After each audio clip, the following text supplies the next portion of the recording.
get started? I know there's folks that are still coming in, but we want to be respectful of everyone's time, and we also want to follow the agenda that has been presented before you.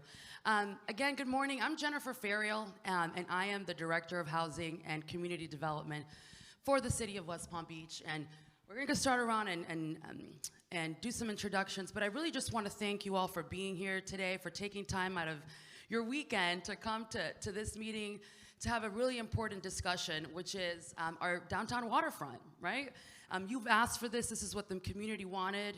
You wanted to give some input in terms of what you'd like to see, what you don't want to see, or if you don't want to see anything at all, right? And that's why we're here today, just to get your feedback, to have a collaborative and a good discussion in terms of again, how you'd like to see your waterfront. And we're really excited to be here. We wanted to make sure that we put together a team with the right expertise to be able to assist us in these efforts. I'm gonna allow the folks to introduce themselves, but I would just like to have your district commissioner say a few words before we go around.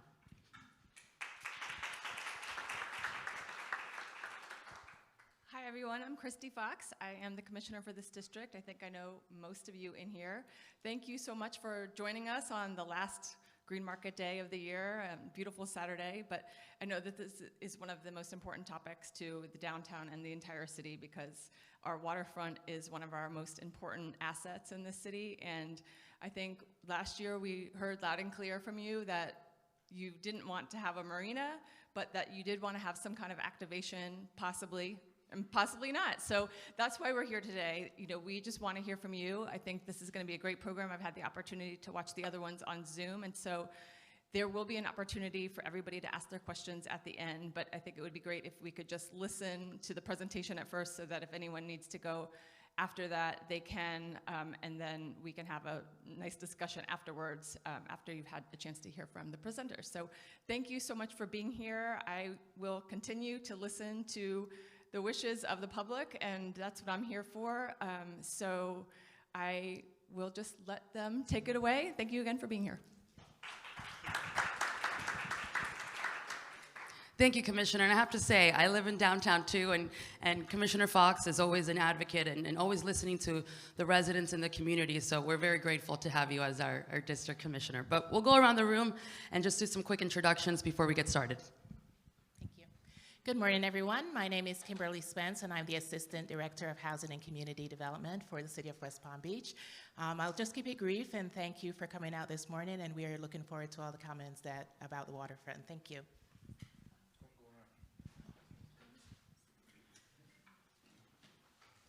Good morning, I'm Charity Lewis. I'm the Civic Engagement Supervisor here at the City.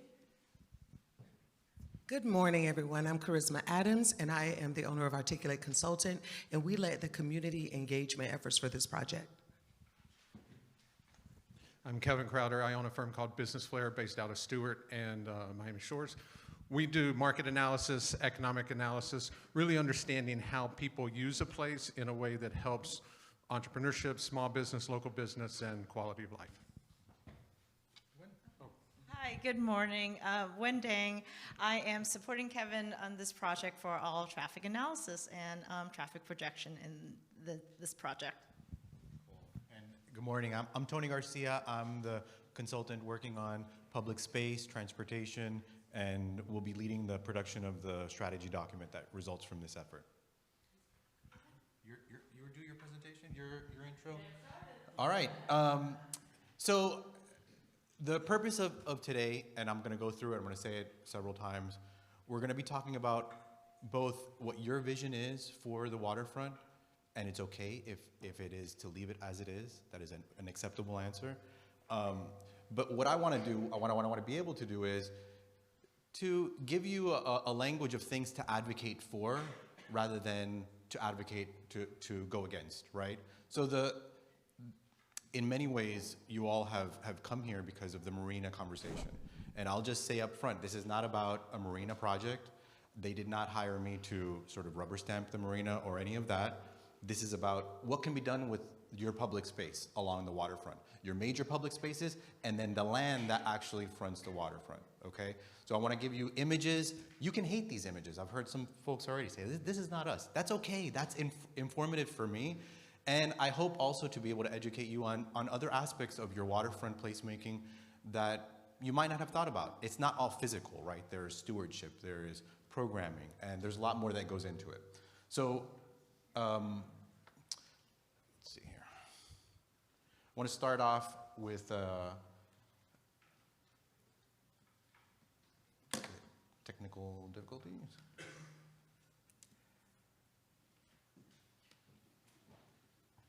Okay. I'm going to start off just by introducing myself. We are transportation consultants primarily. We do a lot of public space planning for cities all around the country. I'm based in Miami, but I have offices in Brooklyn and in San Francisco. And the majority of our work actually is in 3 buckets. We do high design, so thinking about strategy and what should be in a public space, thinking about it at a very high level, and then all the way to implementation. We often work with contractors to actually build out the public spaces that we're working in. We're working right now in Soho, on the San Francisco waterfront, so we have a variety of expertise in this field in particular. We introduced our team already. So as I said, the core focus of what we're looking at is both your vision, but also sort of what can be activated if that is something that you all want to do between the Flagler Memorial Bridge and the Royal Park Bridge. We want to talk about how the waterfront is currently used. What is your vision for 5, 10, 15 years? This isn't just about right now, it's about the future. So think about what you leave behind to your children and your grandchildren for the waterfront. And I'll go into the project components, but before I do that, I want to do a quick, fun exercise. If you can, scan the QR code that is on the piece of paper in front of you. And this is just an icebreaker. It's not a scientific poll in any way, but it'll give you a sense for what your fellow neighbors are thinking about what they love about the waterfront. This is the first question. And we've asked every group these 2 questions. For those of you, I know I see some familiar faces from other meetings. We've cut down some of the slides to make it easier and quicker. We're just asking today about those words that, what is the image of the waterfront? What do you love about it in 1 word? And if you just use your phone to scan the QR code, you'll be able to pick it up. So I'll just tell you here, it's coming up live. We've got 18 folks already responding. Calm, seedy, somebody wrote seedy. World-class water view, view of the water, view, scenic, peaceful, natural environment, people-centered, peaceful, peaceful. Nice.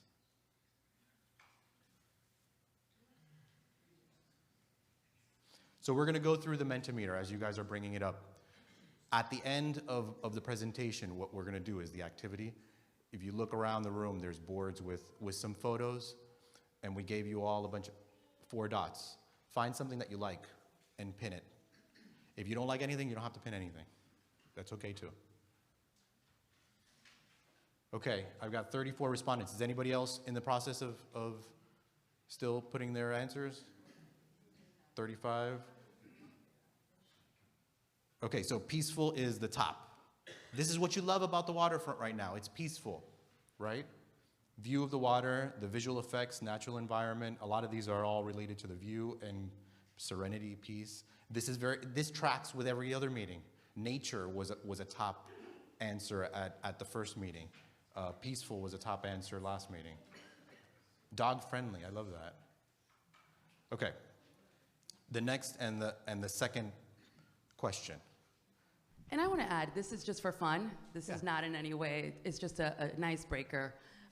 You've taken the survey, so this is just for fun. If you can't pull it up, let us know, because we do have some QR codes, but this is just a fun, interactive game. Okay. No, you absolutely can, yes. What is the biggest challenge to the waterfront? What should we be looking at in our analysis? And the outcome of this is some type of a report that gives Jennifer and the city something to do in the years to come. So some sort of a framework. And that might be a full landscape plan for the waterfront that envisions whatever you want. This plan is not about locating specific benches and specific physical interventions in the water or anywhere, really. Homelessness, number one. Homeless urine smell, maintenance. Commerce, development. These are challenges to the waterfront. Aggressive development. Too much asphalt, okay? No shade.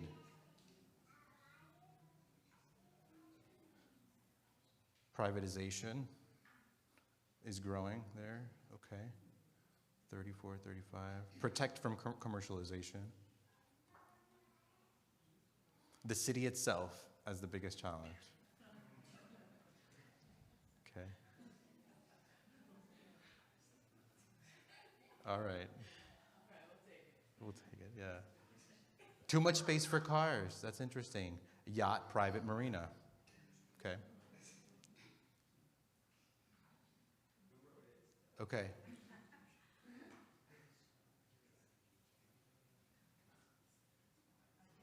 All right. Okay, so the components of this process and of the project at large. We've just gone through an existing conditions analysis. We're looking at your mix of programming, things like your lease agreements with major entities, anything that's going to affect our recommendations and also help structure the final recommendations, as well as a market analysis that Kevin's going to talk about in a minute. We're doing this community visioning. So this actually started back in January. We started with actually internal conversations with all city departments. I've met with every single city department, and everybody has their sort of angle, the way that they view the world. The police has their view, Parks and Rec. And now we're doing these public meetings. This is the final public meeting. We're going to do some walking tours today, this afternoon, with certain groups. And then we'll do the recommendations document sometime at the later end of the summer. So as I'm talking today, after you leave here, think about the work that we're doing as part of this project in 4 buckets, okay? Most people have been thinking, and you think about the physical design component. This is more than that, right? When we talk about public space, we're talking about these 4 areas. Number 1 is programming. What is actually happening in that public space? Is it actively programmed? How many events happen? You have a lot of events happening in your public space, right? And what is the sort of infrastructure that goes along with that? Both people-powered infrastructure and physical infrastructure that's needed for your events. So think about that. I'm going to go into more these in a second, but I want you to start thinking about this and have an open mind about these 4 buckets as you're listening to me. Access. This is actual access. So walking, biking, taking transit to the waterfront and the public spaces around the waterfront, but also how do you enter the water? Is there a point at which you enter the water or not? What does that edge condition look like? Physical design is pretty straightforward. It's the shading, the lighting, the benches, all of the components that you see built around you. And then stewardship is the last one. So how are these public spaces maintained? How is all of this operationalized? The physical design, the access, and the programming. Who's taking care of that public space for now and over the long term? And that includes addressing the homeless and cleaning and figuring out what the programming is and advancing all of these other components. So I talked about this briefly, but we started in the winter, in December. We've already done our survey, our existing conditions analysis. We're doing these public meetings, and then we'll do the draft final report towards the end of the summer. Hopefully we can go back to you and share with you what those findings are. So here's the existing conditions analysis. You're no stranger to public meetings and to consultants talking to you about your waterfront, right? Like, you've done this a lot. There hasn't been a shortage of that. So we don't need to reinvent the wheel. In some cases, it might just be like dusting off a great idea from some other plan and say, get this going. Sometimes cities and communities need a little bit of energy, especially after political turnover and new mayors, new elected officials come in. They need you all to remind them of a great idea that you said at a public meeting 10 years ago. That is an okay answer for us to hear about. In terms of the other documents and the data that we're looking at, just thinking about your programming, you do a phenomenal number of events in the Great Lawn, the amphitheater, and along the waterfront. Not just the big events. I'm not just talking about your two major regional events, but 500 and some odd events, private and public. This is people who put on their own event and the city-sponsored events. Your farmers market. Other, in terms of existing conditions documents, we're looking at your lease agreements with some of the major event producers and seeing what those allow or don't. Your bond restrictions, so where you get money to build certain things. So your docks, when they were built with certain pots of money that may have strings attached that prevent you from doing certain things. We need to know what those are because we can't propose certain things if they're not allowed, right? And then also data on who's coming to the waterfront right now and how are they spending money and where are they coming from. And I'm going to hand it off to Kevin to talk a little bit more about that because he's done a really interesting analysis. Thanks, Tony. One of the things we looked at in looking at especially the location analysis and how people move within and to and from a place was to look at the study area and understand who's been using it over the last 5 years, who's used it in the last 12 months, and what we've done. So the first thing we looked at is we went back to 2019 so we could understand sort of a baseline before COVID kind of changed how some people behave and continue to behave.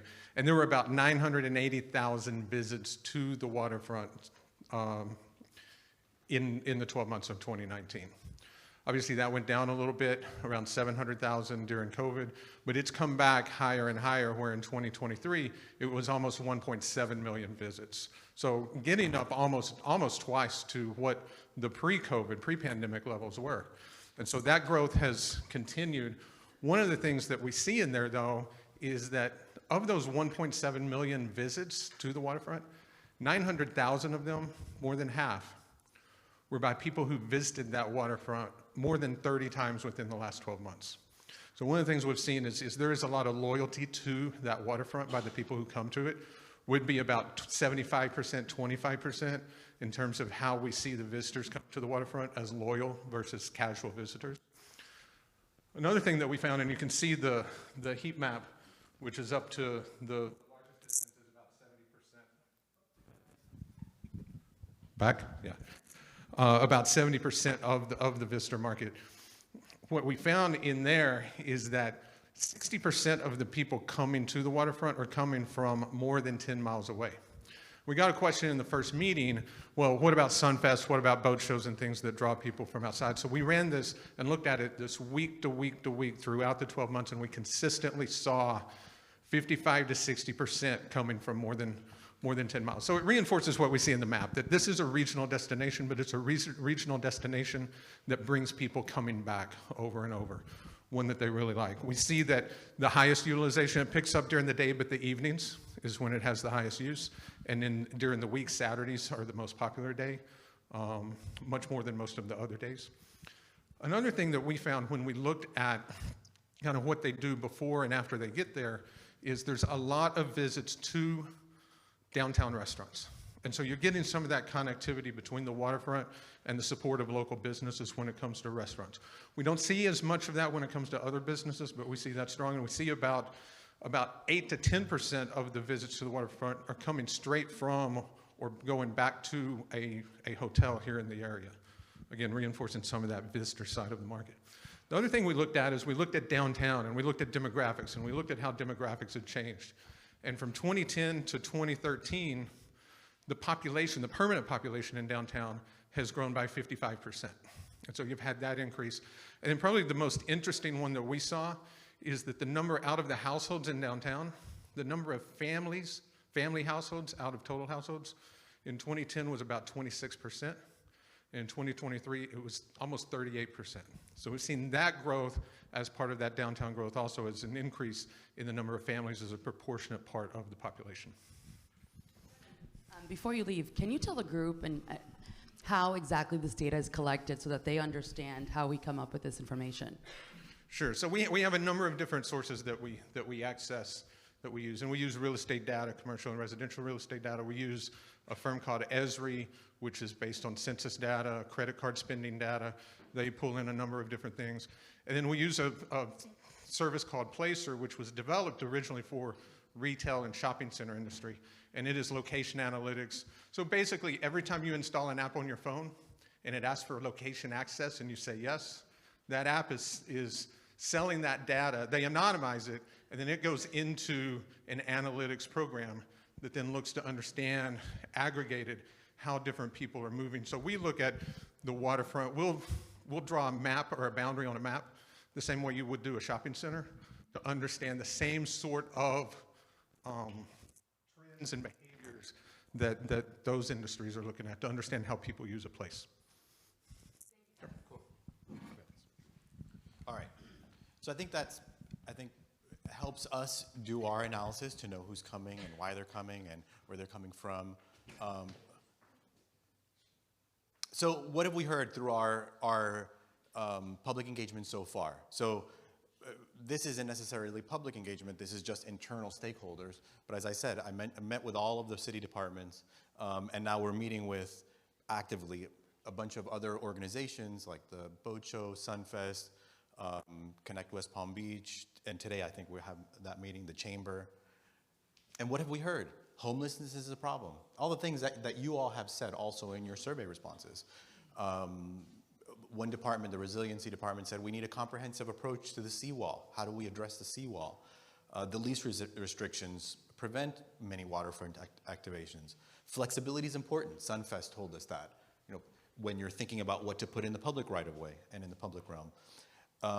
Back of house storage for events. With all those events, every time I come here, I see a tent and tables and chairs in the process of being erected or taken down. And where are they going? And how long does it take to do that? Is there somewhere more proximate where all that can happen so that it's not always cluttering your public space? It's an example of something that we might recommend later on. And the biggest thing that we've heard, and it's very loud and clear, is that, especially from the community here, is that no marina. So we've heard that loud and clear.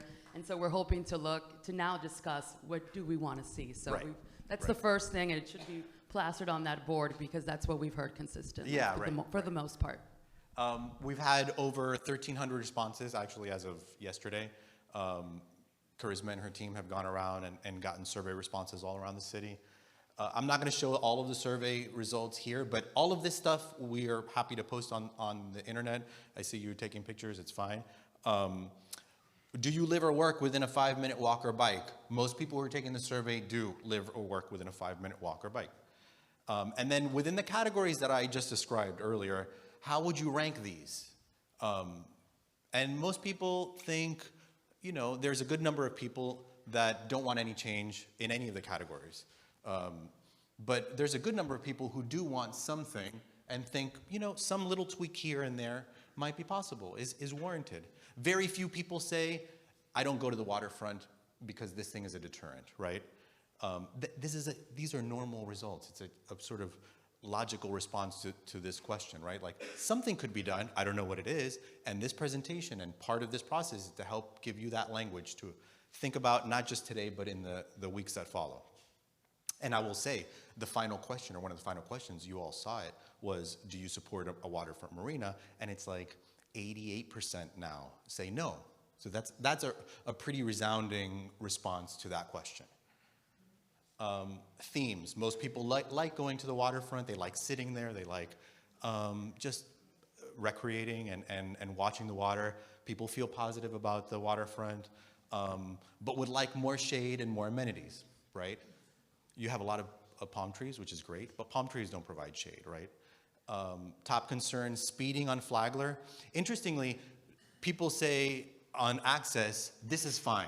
We feel good about access.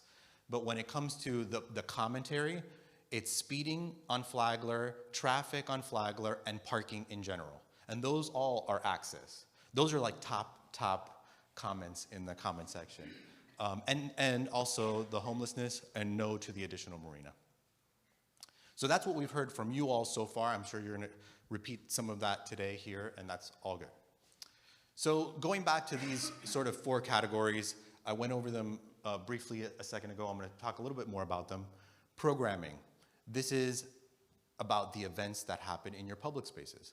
So right now you have 38 event days a year plus 250 other just events happening in the pavilion, plus your major public events. So what we would want to know from you all is, what's the right mix of large to small events? And what is that mix of events? Is there anything missing right now from what the city does or what you get to experience out on the Great Lawn or in any of the public spaces that you would like to see more of? On Tuesday, a gentleman came up to me after the presentation and said, I want more classical music, a better variety of a broad-based music education for the public that is not just classic rock or rap. That's what he told me. That's a good thing that that's a recommendation or a comment that I can take and think about what the city sent me a list of, like, all of the events that they did last year, and I can look, where are there holes? Are there just a lot of weddings happening? Or, what is the mismatch of events? And is there anything, art-based that you would like to do more of, or water-based? You have, apart from a marina, there's a lot of things that you could do in the water. Like I've already mentioned, that edge condition, and I mentioned this at the other meetings. Is there an opportunity to actually even go in the water, or is the intercoastal too hostile of a waterway to want to do anything interesting in? I see this gentleman shaking his head. There are places that I'm going to show you some pictures of. This is on the Delaware River, really just outside of Philadelphia, and they put these floating extensions of public space. Some of them are more active, some of them are less active. Access is pretty straightforward. It's how people get to the waterfront. Could be bike lanes, could be better transit, crosswalks, and then, like I said, that edge condition. And I wanted to share with you, and we printed it out here, some interesting drawings and photos from the city of Copenhagen. They published a catalog of how cities approach waterfront edges. And we tend to default to the seawall condition. But there's such a diverse language of ways of engaging the water. Maybe you don't have to actually go in the water, but what does that edge condition look like? Is it concrete and a hard edge? Or is it something more natural? Is there an opportunity for that somewhere along the waterfront? And where does that occur? Could be steps, major steps on one side of the waterfront or steps going into the waterfront, these cool, like, hanging things over the water. There's no shortage of interesting ideas. Has anybody thought of that? Do you all think that that's interesting or something that the city should study further? So physical design, now we're going into the third category. Pretty straightforward. What are the physical components of your public spaces? And how can they be improved, if at all? Is there enough shade? Are there enough trees? How does the Great Lawn work? So when I go out there and I look around at that public space, there's a lot of stuff at the edges that, don't make it super inviting for a pedestrian wanting to go in.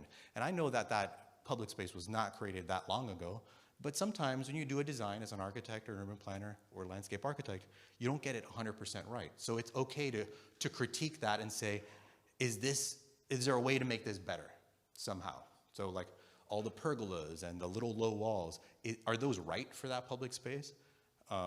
Or what other things do we need in that public space, if any? And so when we think about physical design elements, think about both what happens above, so hanging things, lights, shade, art, or trees, all the way down to what happens at the surface level. What does the street look like? Clematis right now, the texture of what they just did on Clematis Street, I think is super elegant. Is some of that taken through other places along the waterfront? And then there's also this in-between area of street furniture and kiosks. We've heard from other meetings, there's folks who don't want any commercial activity at all. Dial in, what does that even mean? Is it zero commercial activity, or is an ice cream cart like this okay? And where are you in that range? We have this printed out along the sides of the room. There's a bunch of different categories. As you're thinking about this, you can not like something that you see, but think we need more lighting or better lighting. just put the sticker on the word or on the component of the picture that you like the most. And then finally, that last category, that last bucket of projects is stewardship. And this is about taking care of that space over the long term. So something that happens frequently with cities is that they go through a design process, you build out a public space, and perhaps the Parks Department is responsible for maintaining one public space, and then another department is responsible for another public space, and then the police are responsible for homeless.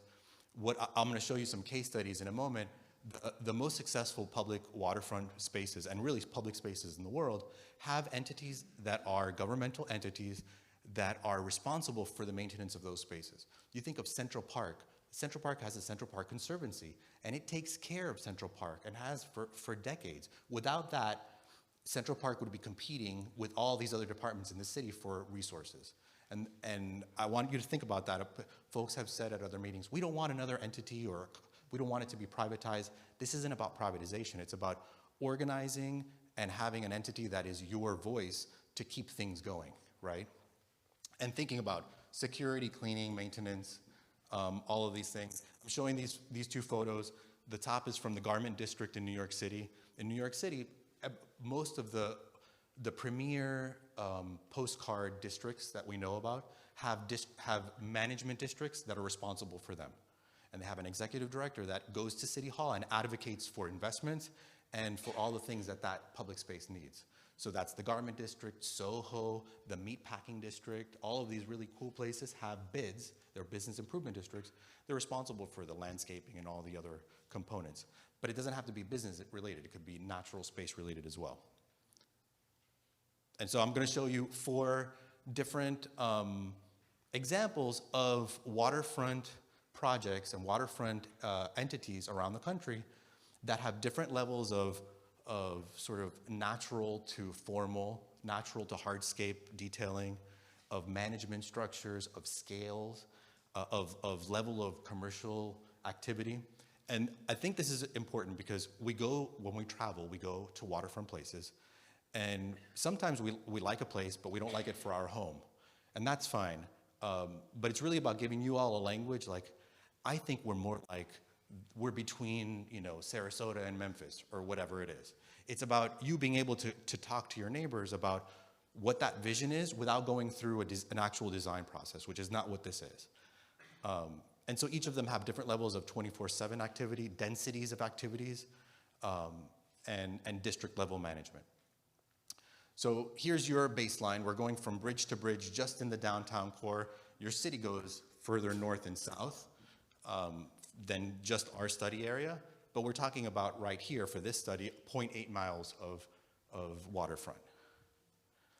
So the first example is in Sarasota. It is a teeny little sliver of their waterfront, and it coexists with a natural area and is not a part of, but accompanied some urban development in that area.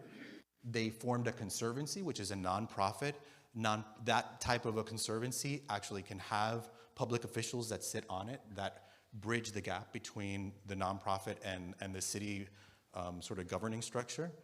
And there's a master plan for the site that sort of guided implementation of both the physical improvements and also the stewardship. And it's very soft. There's no commercial activity here. It's all about the natural activities, kayaking in the mangroves. There's a play structure, but it's sort of a little alcove, and but it's heavy on the natural components. The next example, and they're all in that continuum, right, from natural to very built up and commercial. The next one is the Memphis River Garden. It's part of the Memphis River Commission. They did a master plan some years ago and built out this park on the Memphis, on the river. And it's mostly play structures and natural areas. There is one kiosk where you can get coffee and water, but for the most part, along this entire stretch, it's all natural areas. So is that the right density? Could there be some opportunity for commerce? Is it necessary? But the other part of it is the master planning and its relationship to the city. Those are one of the reasons why I wanted to show this. For those of you who have been to Memphis, this park is separated from the city by four-lane arterial with a center turn lane. It's Front Street. So Memphis got a really cute, compact, walkable downtown, but it feels a little bit disconnected from this public space. It's not dissimilar from maybe moments that I feel when I'm walking around along your waterfront. The big difference here is that it's much longer, right? This is a 6-mile stretch. And this park in particular is around the Mud Island sort of bridge. You can see it in the background. But it's much wider. This public space it's a serious string of public spaces along the waterfront. So it's a little bit different than the maybe more narrow sliver that you've got. Moving up in the sort of activity level and also scale, this is 5 miles around Philadelphia, right outside of Philadelphia, on the Delaware River. Again, it's managed by a nonprofit, and it's driven more by sort of environmental conservation, but does a lot of programming. So this is different from you all because it's similar in the way that there's a big street that separates the waterfront and the public space along the waterfront from the city. It's different in that the places that you would want to walk around here are not very close by. So you have to want to go here. So what they do is that they build out these barges and they put them in the water, and they're event spaces. So it could be roller skating in the summer. It could be just a passive park. They do this sort of like carnival. They do a skating rink in the winter, and it rotates. And the 501c3 is responsible for maintaining all of that.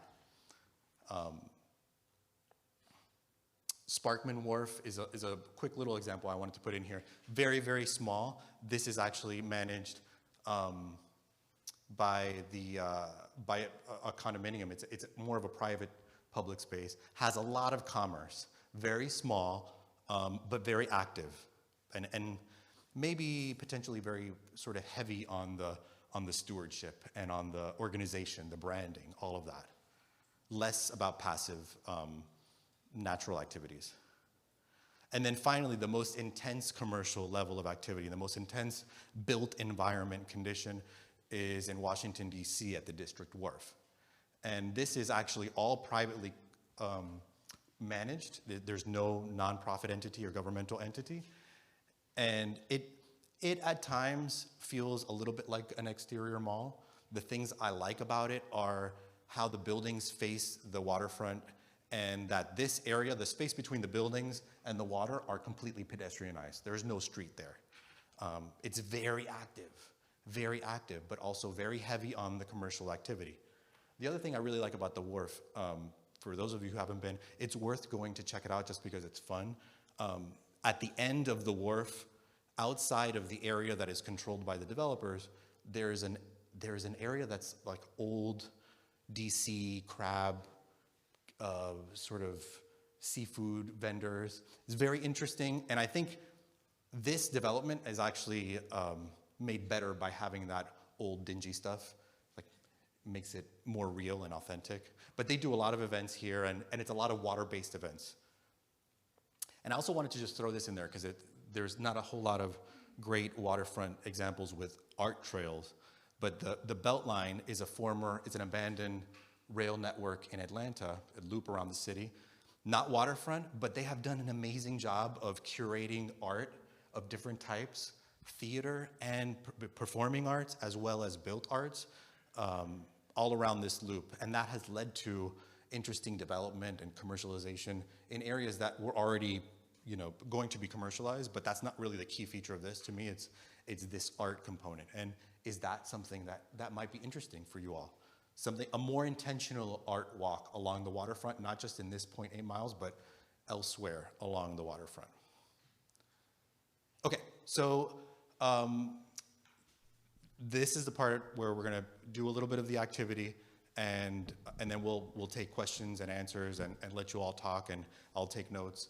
Tony, before we break out into the interactive exercise, I just want to point out that we've had some elected officials that are here. Commissioner Kathleen Ward is here, Commissioner Christina Lambert is here, and Commissioner Greg Weiss is here as well. So I just wanted to let you all know that you have a lot of your public officials who are also in attendance in this meeting. Wow, that's awesome. Okay.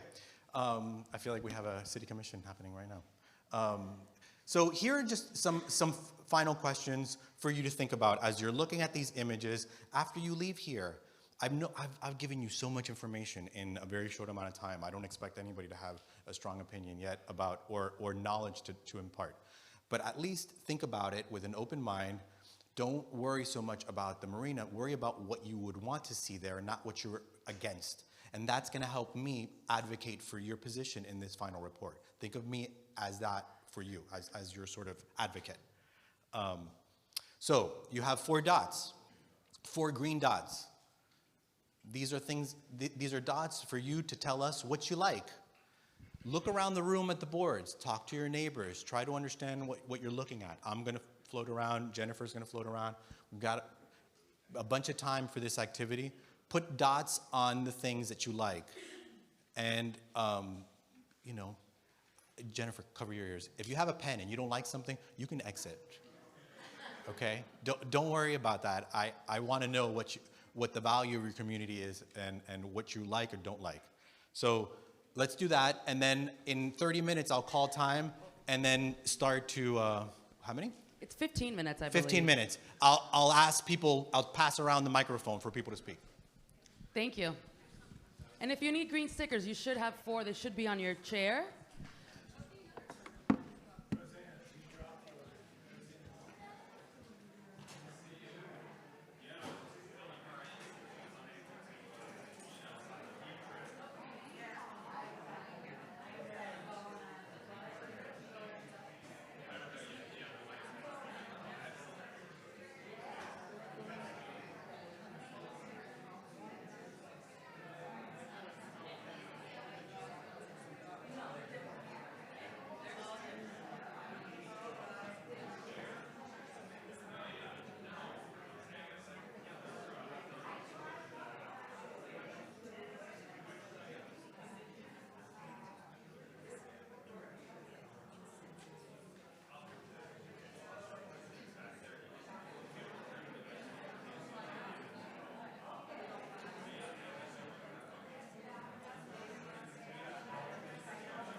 We have 5 minutes.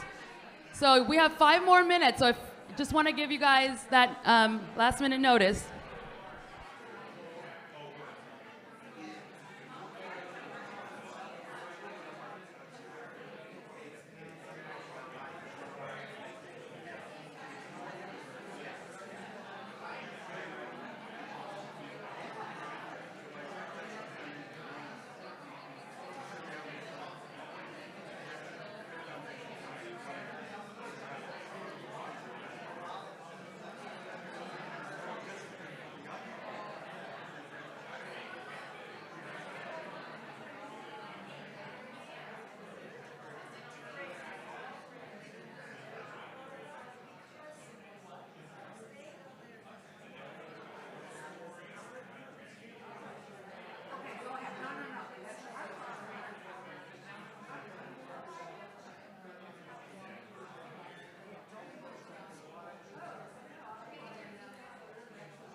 Have 2 minutes, folks, 2 minutes.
Okay, so folks, if we can start taking a seat.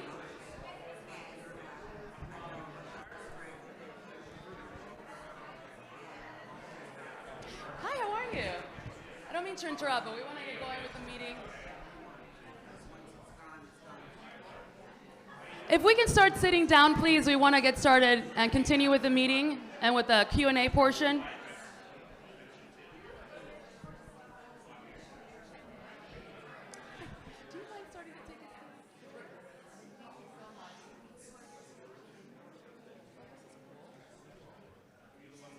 Very nice. Okay, we're going to get started. Tony, are we ready? I think it's time. Where's your mic?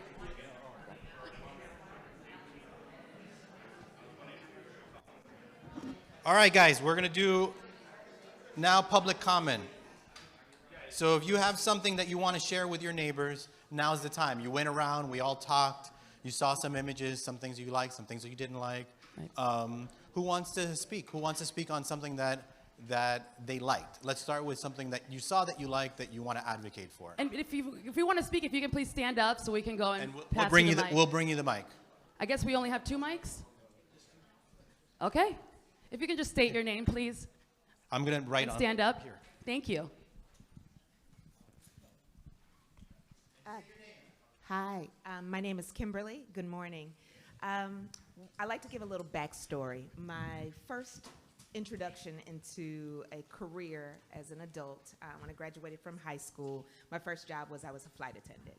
It afforded me the opportunity to live in 7 metropolitan cities, Dallas, Houston, Atlanta. I can name them, all great cities. But what I knew, even though I spent many years away from West Palm Beach, is that I'd always come home because it is truly one of the most perfect cities in the entire country.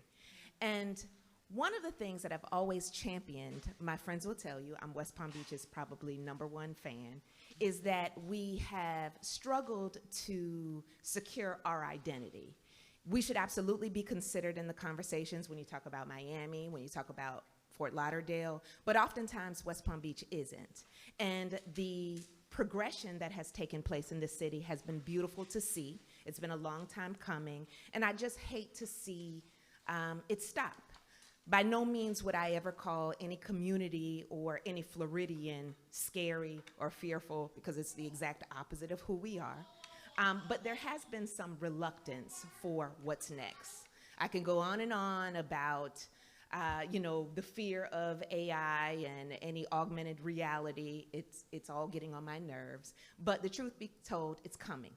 What I think and what I love about these sort of assemblies is that it gives us an opportunity to not just be active participants in what's next, but be the thought leaders and help lead. And these sort of designs, and I'll just share with you what I like the most. I'm a part of the business community, and so I'm always going to be supportive of business, right? And small business in particular. So these kiosks, which will be kept low as indicated by the images, this will allow to kind of stimulate what's already happening in a good way. Right now, there's some concerns about the unhoused and the cleanliness and whatnot, but when you have small business owners, we already know we're there to kind of carry the load. It's our responsibility to take care of our spaces, and if there's opportunities for other small businesses to enter, it will be nothing but beneficial to the area. In terms of my business, by the way, includes flowers, gifts, etc. So I'm all about the greenery and some of the images listed there. But it only brings benefit to help stimulate. People coming here will then influx to the other communities nearby, the historic Northwest, Northwood. We just all benefit from it. And again, the reluctance for what's next really should just be, let's get involved. Let's help lead. We are not just participants. We're here to be the thought leaders and help shape what's coming. Because what's coming is coming anyway. I'm sorry. Thank you so much for that. Okay, I'm William. I live in Northwood Shores. My feeling about it all is that studies have shown that human beings need green in their lives, green space to be happy. And if we just look at concrete, a subtle depression sneaks in on us. Great cities have understood this. New York has Central Park. We don't have anything like that in West Palm. I mean, I'd rather see a few 1,000-foot towers in a Central Park than a sprawl of concrete structures everywhere. And the waterfront, I think, should be as natural as possible and green. We live in an area, only area in the country, here down at the Keys, where you can actually live in a tropical paradise. Look at Four Arts Garden. Look how beautiful that is. Imagine if we had a Four Arts Garden 3 times the size of that in downtown West Palm Beach, connected to the waterfront. This place would be paradise. Maybe a 1,000-foot tower next to it, so you get as many people living. I mean, people got to start thinking. They're coming. People are coming. They're going to come by the thousands if the climate doesn't destroy the area, which it might in the next 50 years. Nice. Thank you. For your comments. Thank you. Ma'am? I'm Cheryl Dunn, and I'm a downtown resident, and I, like everyone else who's here today, loves the waterfront. We definitely need some more shade. There's a lot of people on bicycles and all kinds of scooters and everything. So it is an exercise facility, our waterfront, amongst other things. So I think shade would be a good thing. If we monetize the waterfront with businesses, I don't know where people are going to ride their bikes or skate or do anything else. So I think the space itself needs to accommodate what people want to do, walking, biking, and that kind of thing. Much. Good morning, my name is Catherine Murphy. I love art, but I didn't necessarily see anything like what I would like to see, which is something that's iconic and that could be long lasting, like maybe like an idea like the clock tower, like something that people will know, like that's West Palm Beach and it will be there for a long time. Like a branding type of piece of art. Yep. And that's what we heard too, just what is the identity of the waterfront, right? And maybe some branding tied to it, something that the community could stand behind. And we've heard that throughout our discussions as well. Anybody else have comments? Okay, we have.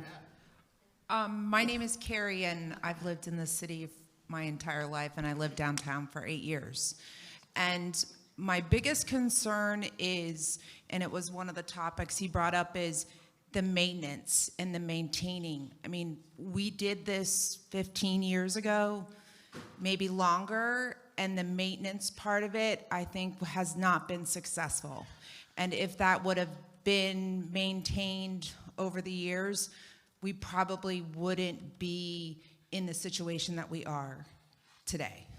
So I think if you're going to suggest something, I think the maintenance part of it, whether the DDA is in charge of it or the city's in charge of it, that's not my area, or I don't have funding, it needs to be addressed and looked at in regards to adding any features that you see here. It needs to be maintained. And I think that's something from a longevity standpoint that is a sticking point for me. Carrie, can you be a little bit more specific in terms of what aspect of the maintenance, just so? The landscaping's not maintained, the seats aren't maintained, they're broken, the sidewalks are broken, the gravel isn't level, the sod isn't good. I mean, you replace the sod every other month in spring between the boat show and Sunfest. And if you look at the berm that is on Meyer Amphitheater, it's just not, it's not lush, it's not green, it's not friendly. People walk their dogs and don't clean up their stuff. It's just not a level of what I think the city could maintain.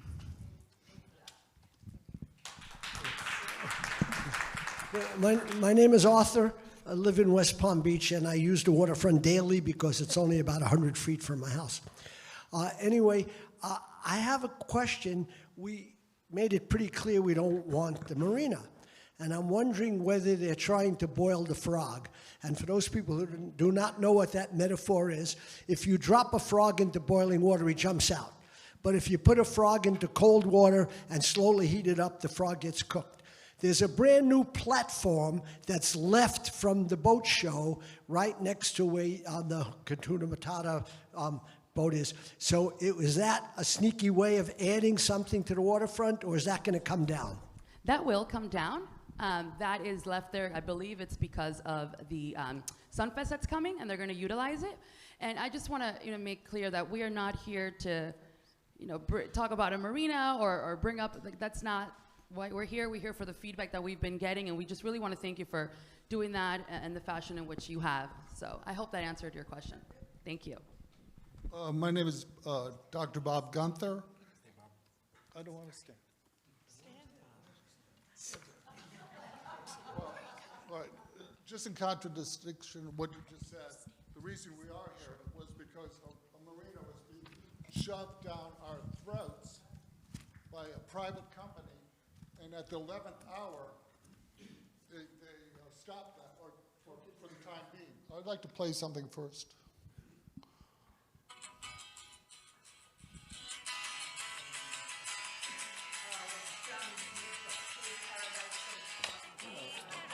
Nice. Thank you for that. I'm not done.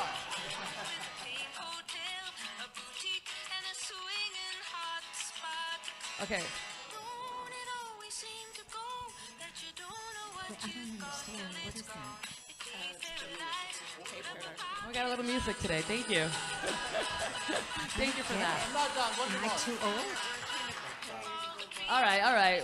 Thank you. No, I'm talking. Okay, but can we move forward with that? They have other folks that'd like to provide comment. Okay, Bob, go ahead.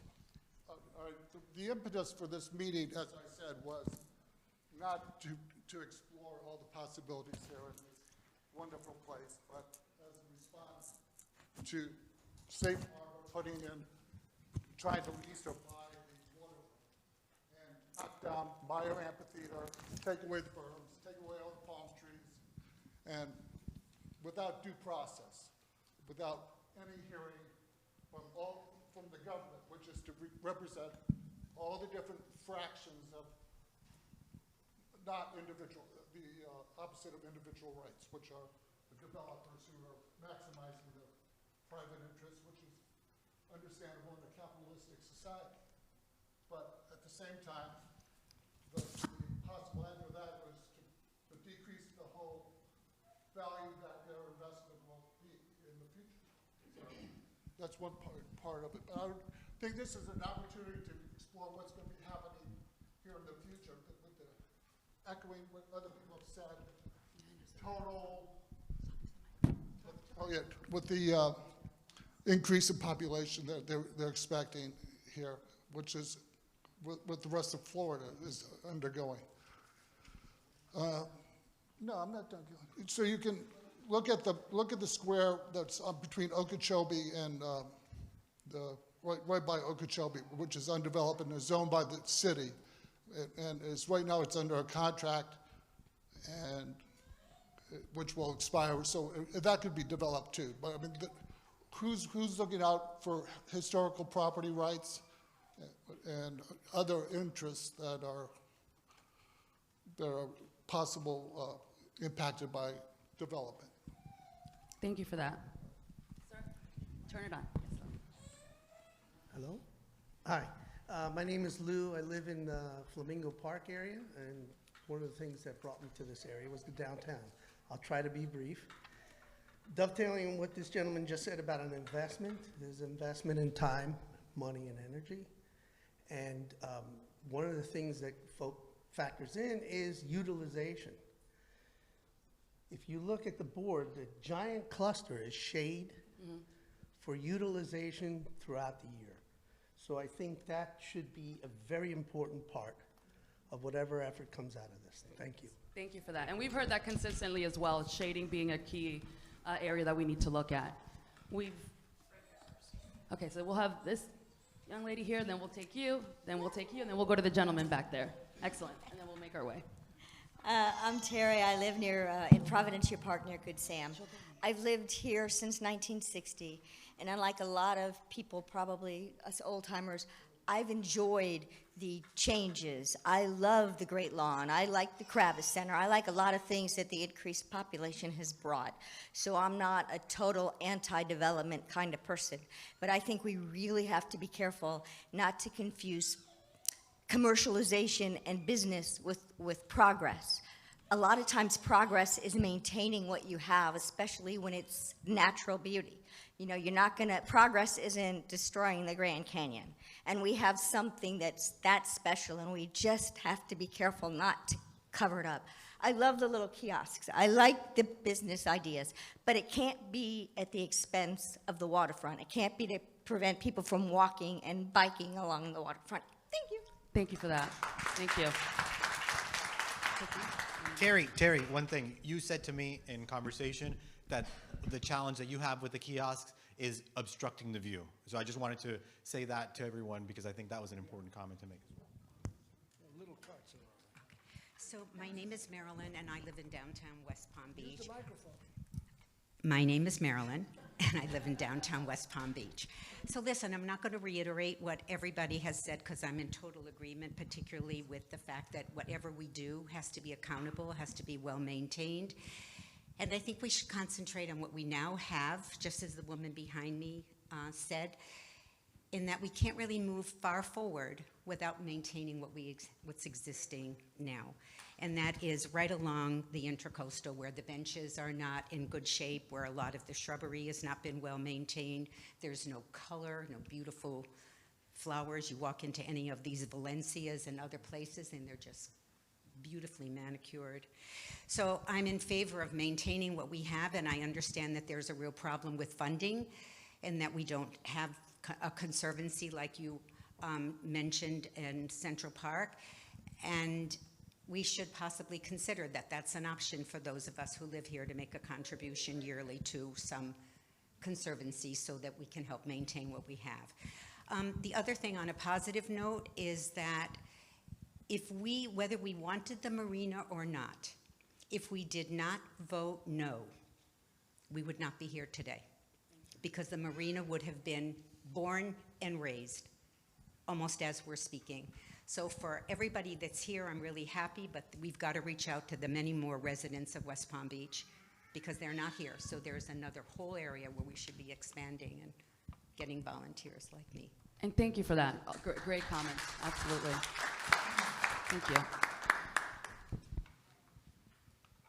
Hi, I'm Lynn Irie, and I live downtown, and we've been here 10 years. And I think the frustration that we feel, a lot of us, is we dealt with the building that went up right at the middle bridge, which we fought for years, and 4,000 signatures, everybody opposed. It was the historical thing of West Palm Beach, for those who don't know, is 5 stories max east of Olive.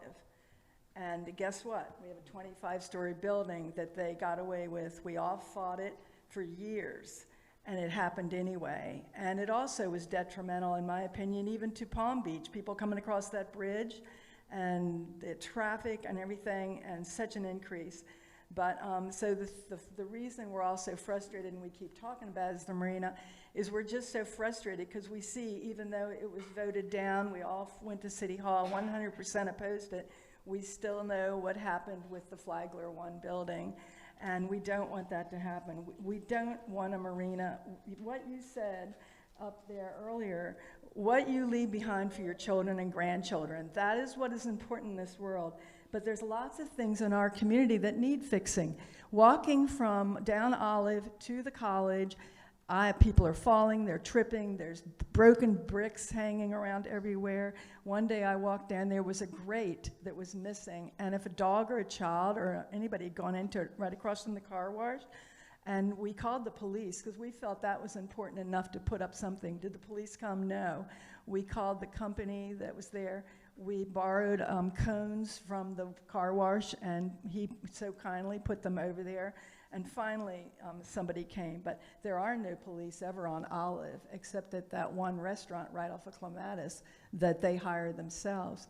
And the cars are going down there 90 miles an hour. The noise, there's no noise ordinance that is ever enacted here.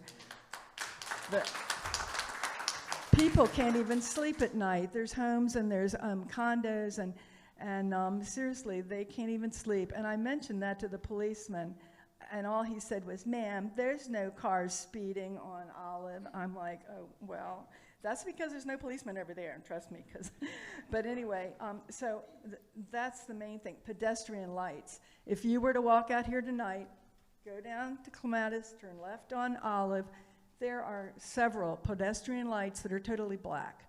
And we've got a lot of senior citizens living there. I forgot the name of the place. My husband's going to put me someday. I said, I don't care, just give me a window. Okay, so that's why we're so frustrated. If we seem like we feel this meeting is being held to kind of like make it sound like we have a voice, we've been through this. So I don't want to say much more, but just consider that's why we're frustrated, okay? Yeah. So there's a lot of things that Thank you so much. Thank you.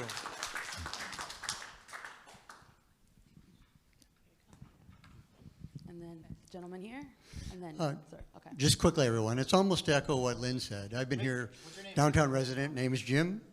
I've been here now probably for 14 years.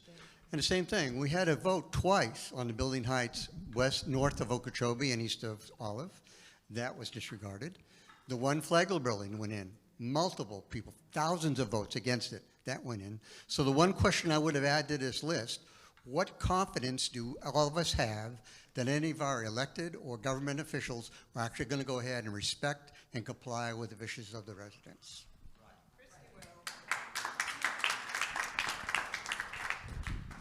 Sir? Yep.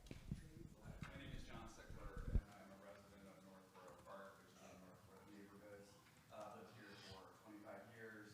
I'm as a professional, I'm a planning director with the town of Jupiter, and I served on the Downtown Action Committee for, I think, 17 or 18 years. Worked on the Downtown Master Plan, trying to better that plan, trying to enforce it. That became very challenging, trying to actually enforce. Sorry, my bad. It was just introduction stuff anyway, not really my comments. The theme of my comments are really like around, I think, 5 M's. One, I think we need moderation in what we do. I think we get so caught up in this wow, we can build these incredible and expensive buildings that we can attract all this wealth to Palm Beach County and to West Palm Beach, which is happening and has been pretty substantial. And I think it's changing the face of our community. And we really need to moderate that. We don't need to buy into it. More isn't always better. I mean, we talk about coming here to talk about how to activate the waterfront. Well, I think in a lot of our opinions of what I'm hearing, it is activated. It just needs to be maintained better. At some point we need to think about managing the number of events that occur, managing how many times the road is closed completely, because it creates a real impact on the people that bought in here and built the community, and now we're giving in to this cash cow, to try to change things and capitalize on that. And I think we need to step back and say, is what we have what we want, and do we just want to take better care of it? Do we want to in fact preserve it? Another M, marine stewardship. I didn't see anything here that talked about the health of the estuary and the health of the Lake Worth Lagoon. And I think living shoreline and appropriate stewardship of that is really important. Palm Beach County Department of Environmental Resource Management has done a lot of great things with creating mangrove islands within our lagoon. And I think we need to be part of that solution. And I'm not saying things haven't been done, because there are little pockets here and there, the mangroves around Curry Park that have been done. But we could do so much more, and create a healthy estuary where people can fish. Where's a picture of people being able to enjoy those kind of activities? Maybe that's missing. I think it's a diversity. And granted, I don't want to be walking around fish guts and things like that either. But there's a place for that, you know, and make a place where people can enjoy that, because that's a part of our community. I mean, I know my secretary drives all the way up to Jupiter and Juneau to fish, and she lives in this area, you know. So just things like that, I think, that are really important that we kind of focus on. I like some of the things related to like a market type of atmosphere where you have like kiosks and things for small businesses, particularly local businesses. I'm not that particularly interested, and granted, I love a great meal at a great restaurant, you know, that's an out-of-town business or whatever, but I don't think we need to capitalize on that. That stuff is gonna come. We don't need to incentivize it, but we need to make a place for small businesses and incubators and, you know, little kiosks and things like that, and I think that will give people a reason to come to the waterfront. You know, I know for a lot of people, parking is an issue. It took over 10, 15 minutes to get a parking space today in the garage, but, you know, those things will figure themselves out over time. You know, I could have Ubered if I wanted to, or I could have ridden my bike. Thanks for listening. I want to thank everybody from staff and everybody who's been involved in putting this together. I mean, it's really important. You know, maybe the fact that this issue of a marina came forward, as much as I think it was a terrible idea, and I have no interest in having a parking lot for uber expensive yachts to obstruct my view of the waterway when I'm downtown. But it got me here today, and I'm sure it got a lot of you here today, you know, and I think that's as important as anything. Hey, I've been involved with some bad projects that pissed a lot of people off where I work. And you recover from that, you know, you realize, you wake up and you say, oh, wait a minute, you know, we really need to do something better. We missed the mark. We hear from people, and we go and we put a plan together. And like, I will reiterate again, maintenance, if we just took care of what we have, it would be such a better environment. Like, it's disgusting, like, to walk outside of my house and walk down the street. It's not even the downtown area, but broken curbs everywhere, crappy pavement, potholes, all those things. So I know it's a full plate. I wish you guys well. Thanks for listening. Very great points. Thank you. All very great points. Yeah. Excellent. That was Thank awesome. you. Thank you so much. I- And we are. I think this I is- got all my M's. And this is being recorded, and so we're going to come back. Tony's taking notes. We have staff taking notes, so all of this information will be on record. We have Satima here. There's a gentleman right there, and then Ben. Oh, Hi. and the gentleman in the blue. Satima, after you, the gentleman in the blue. Okay. And then we'll go that way. Okay. Hi there. So I'm Satima Fowler, and I live downtown. And I guess, like, my thing is, you know, you're showing the history of what has happened, you know, leading up to here. But one of the things that I didn't see on the timeline is the elephant in the room, is the marina. And from you interviewing city officials and everything, like, I would love to understand what was the motivation, where did the need come from, because I don't think that has ever been discussed where I actually know. And I remember, I mean, I agree with everybody here that's saying, you know, we need to just maintain what we have. And if the city, you know, parks and, you know, department just puts up flowers and shade trees, I don't think any one of us is going to complain, but I was told we don't have the budget for it. We don't, and I was also told the part of the motivation of why the marina is coming here is so that, you know, we can get private money to beautify our waterfront. So when Jennifer asked me, why am I not out there putting together those green circles, my thing is, well, where's the budget? All of a sudden we have budgets to do these amazing, wonderful installations. So, like, is it a waste of time? Like, why are you asking us to do this? All of a sudden, what is the budget? Is the budget 20,000, 50,000, 100,000? Where's the budget, and how did it all of a sudden appear without the marina? So that's where the cynicism in me is coming from. Where's the budget all of a sudden appearing? And in your history of investigating what has happened up to now, what was the impetus for the marina? Like, which one of us wanted it? I mean, where did that come from?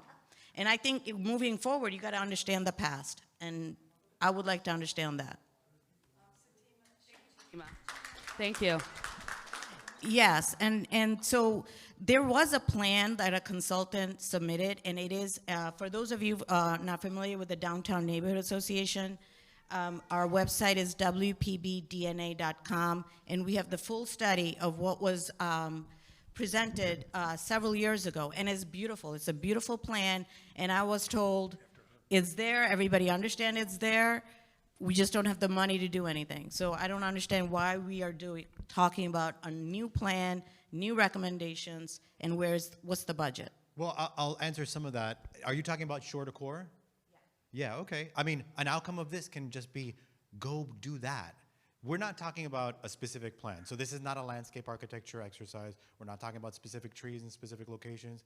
If that is what you all want, it's easy for me to say, go back. I love the shore to core project. I love the renderings. It's beautiful. Figure out a way of doing that. That is an okay response if that is where you all are at. And you're one of the first people to actually say, we like that plan. We want to do that. And maybe me putting in the report gives you all the ammo you need to go to City Hall and say, look, your consultant just said for us to go back to that plan. That's okay. I think that's a good idea. Thank you. Sir?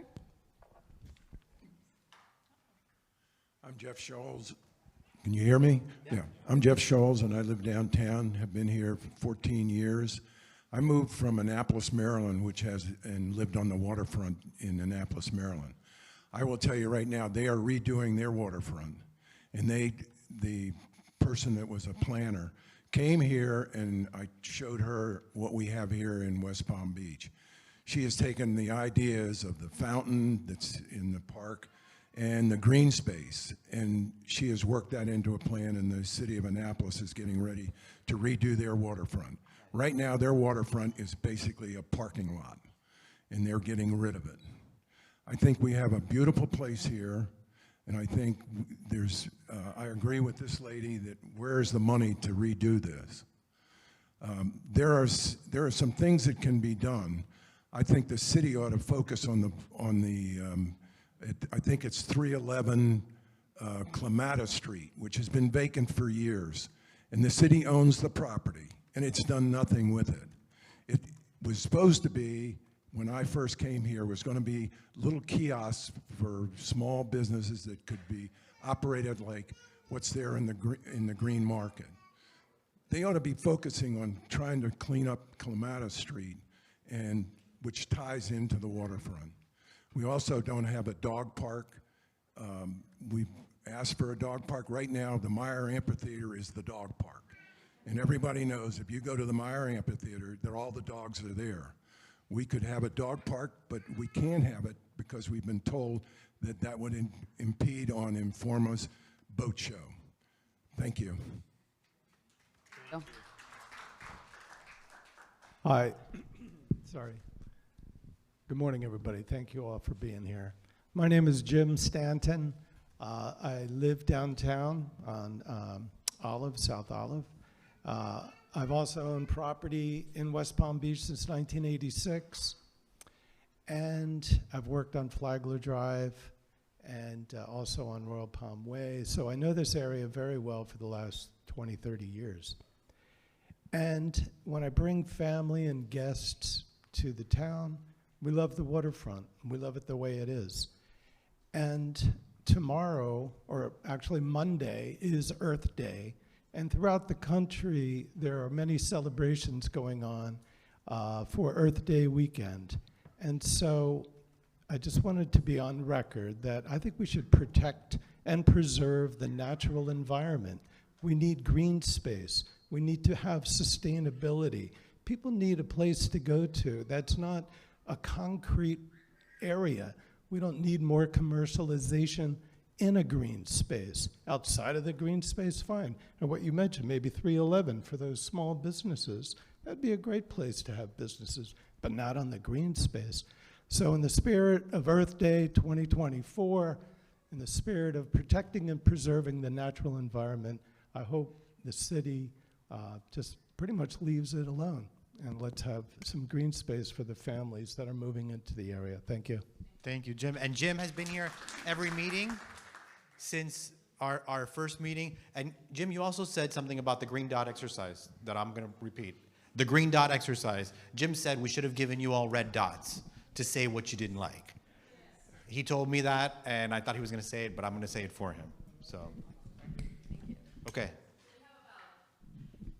We have three folks, so there is this gentleman over here, then there's a gentleman back here that'd like to speak, and then we'll go. And then we'll wrap it up because we will stay around. We will have the opportunity to chat a little bit with you if you have anything else to say. But let's just take those last questions, and then I'll share just one final point with you. Thank you.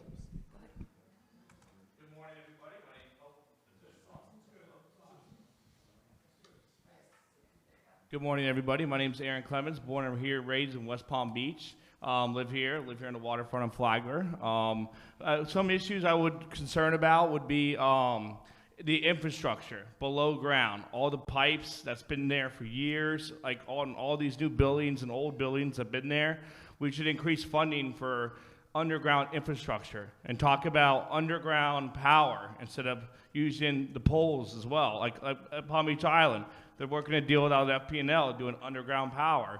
So power, less of a chance power goes out if it's underground, we put it underground instead of above ground. So, and increase funding in infrastructure, roads as well. There's a lot of cracks in the roads as well. And also do a recycle program. So along the waterfront over here, like Rosemary Square does, they have like yellow for paper, blue for bottles. Insert recycled garbage cans so people understand, like put bottles here, put plastic here, instead of all just going into landfill. We can increase our recycling program and funding for that as well. Thank you. Thank you, Aaron. Good morning. Greg Weiss, and I live in Flamingo Park.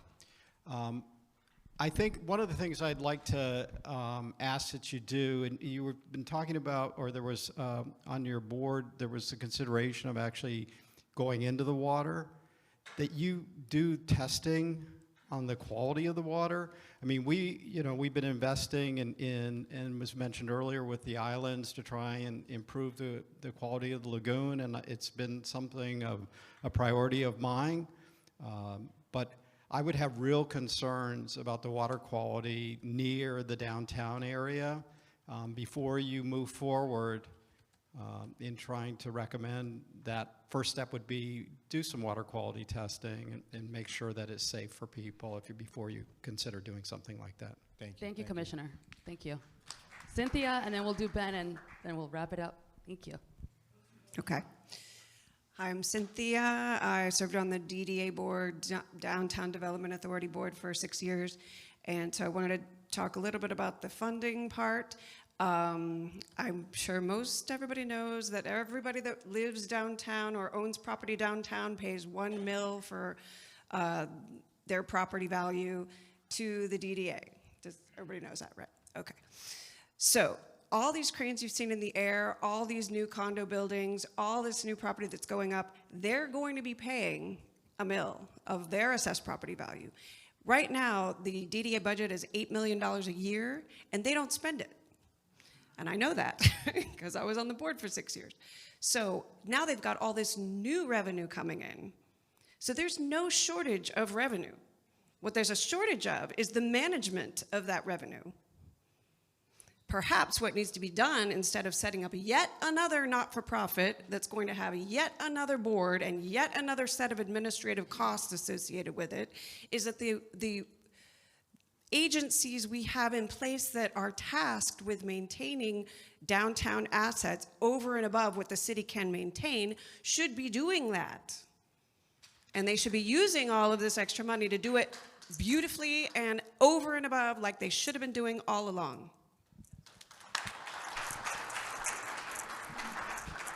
Thank you, Cynthia. Ben? Good morning.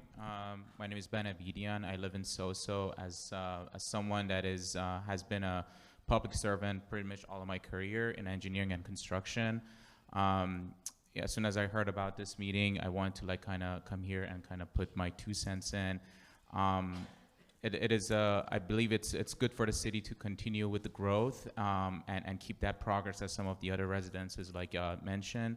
However, I think the traffic around the area and also coming from the island and coming from the south end, north end, and also from the west is already putting the roads in the downtown in a very exhaustive position. So I believe if the plan is going forward, I think a comprehensive and a very detailed traffic study needs to be done. to ensure that if there's any road widening that needs, or if there are any extra parking spaces or parking garages are need to be in place, that needs to be considered as well, and also having the feasibility of the traffic, whether it's pedestrian or vehicles, needs to be considered. So I want to thank the city for putting this together. I appreciate it, and thank you for giving me the opportunity to speak. Thank you. Thank you for your feedback. We'll take Mike one last time. Hello, Michael Cuevas. I've lived in downtown since 2010. My family has been here since 2002 for 22 years. I've been involved in the Downtown Neighborhood Association. My other half has been involved in the Downtown Development Authority. I remember when my mother first showed me plans of the renovations that were going to take place that got the waterfront to where it is today. And she was super excited, and that's the waterfront that we have as it sits. And it's interesting, as Satima has brought up, how we've got here. And it was an interesting path how we got here, but I'm glad we are having this conversation because I think there's been a lot of good things that have been said just about maintaining what we've had. I've walked the waterfront hundreds, if not thousands of times, and I'm always disappointed when I see the landscaping that it looks sad. There's planter boxes that are empty. The pier, for the last 6 months, you can't even walk to the end of the pier. I know how much money that we have that we are taxed to give additional funds to maintain this downtown and feel like we should be doing so much better. So regardless of how we got here, we're having this conversation. And a couple things I think, we have to obviously maintain what we have, and we can do much better beautifying it. I don't know how many times I've walked on the waterfront on a Saturday or Sunday and the garbage cans are overflowing. There's no one ever picking up garbage on weekends.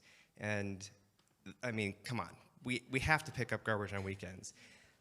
We haven't talked much about Palm Harbor Marina. I mean, we already have a very big marina in the downtown that's also encroached further into the middle of our waterfront with some of the biggest shots that we've seen at Palm Harbor Marina.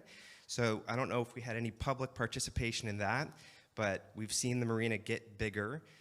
If you've ever gone to the marina, it's not a very warm place. It's a private enterprise, and if you want to take this beautiful 3-mile walk around the waterfront, you can't walk around from that point. You have the tennis courts next to 400 North Flagler.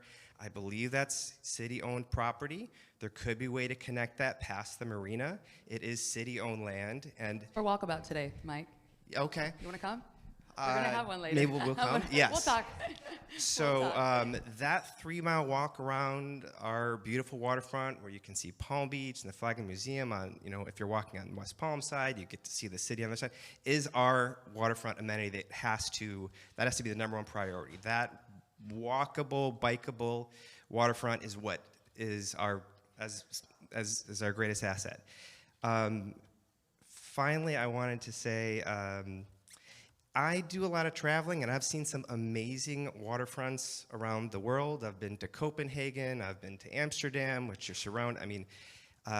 One waterfront I went to recently was in Vancouver, British Columbia, and it's a huge waterfront, and there's bridge to bridge. I walked the entire thing. I think it was probably 6 miles, and in one area, they have this beautiful island called Grandview Island, which has all these shops and artisans, and actually the city subsidizes the artisans there, so you have this great little market. You do have a couple different marinas along that path. On one side, there's huge parks that's very active. I mean, you walk around, there's an area I walked past where there was a platform that extended into the waterfront, where there was a wedding that was taking place, and you just walk around this waterfront and you smile the entire way. So are there opportunities to make our waterfront better? Yes, I think there are. So again, I'm glad we are here. Is our waterfront perfect that they designed in 2007 or whenever it was last created? I think it has a lot of assets, and we have to focus on the water and the views that we have. But could we make some improvements? Sure, but we definitely have to just maintain what we have and make it look better. And you can't walk past these planters that are empty and sad, and palm fronds that are lying all over, and that has to be the base level that we have to start working on and move forward from there. Great points. Thank you, Michael. Thank you. Thank you. I'm putting my email address up here for anybody Yes. who wants to email me and write down their comments and send it to me. Well, what we're actually asking, in your flyers and for those who are at home, there is an email that has been established that will be received by all of us. It's yourwaterfront@wpb.org. Again, yourwaterfront@wpb.org, and you have the flyers. That's where you comment, and that's where you provide. I know I've talked to some folks here who said after this meeting they'd have more things they'd like to say, so please continue to email us your information. I want to tell you, I don't know if you've seen our engagement reports before, which is what we're leading to. All of your comments will be made part of that report. All of the links to these videos, all of the feedback that we received, all of that will be on the report itself, which is what the next step is. So we're going to keep the poll, the survey.